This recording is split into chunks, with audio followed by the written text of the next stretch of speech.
Break के बाद स्वागत है आपका। झारखंड से आपको बड़ी खबर बता दें, जहां शराब घोटाला मामले में अब ईडी की कार्रवाई तेज हो गई है। एसीबी में मामले को दर्ज किया गया है और ईडी ने इस मामले को अब टेक ओवर कर लिया है। कांड संख्या 9/2025 को टेक ओवर किया गया है।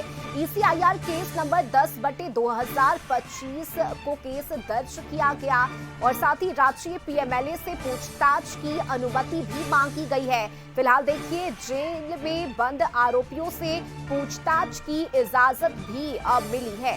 तो ये बड़ी खबर हम आपको बता रहे हैं झारखंड से, जहां शराब घोटाला मामले में अब ईडी की तरफ से कार्रवाई की जाएगी, एक्शन लिया जाएगा। और संवाददाता राहुल इस वक्त हमारे साथ जुड़े हुए हैं। राहुल, देखिए, अब ईडी की एंट्री हुई है अब इस शराब घोटाले मामले में और ईडी ने इस मामले को टेक ओवर किया है, यानी कि अब अपने स्तर से ईडी इस पूरे मामले की जांच करेगी, हर एक पहलुओं को देखेगी। क्या जानकारी मिल रही है?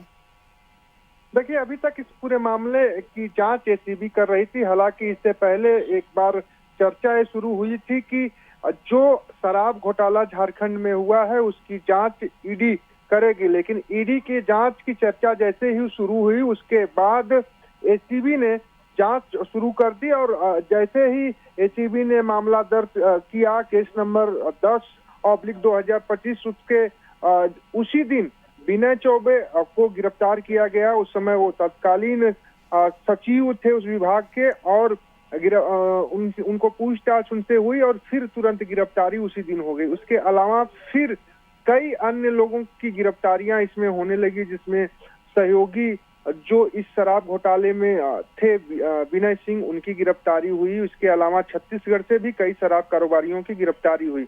इन गिरफ्तारियों के बाद अभी मामला चल ही रहा था कि अब इस पूरे मामले को ईडी ने ईआईआर दर्ज करके अब अपने हिसाब से इसमें पूछताछ और जांच शुरू करेगी। हालांकि ईडी को कोर्ट ने जेल में बंद सभी आरोपियों से पूछताछ की अनुमति मिल गई है।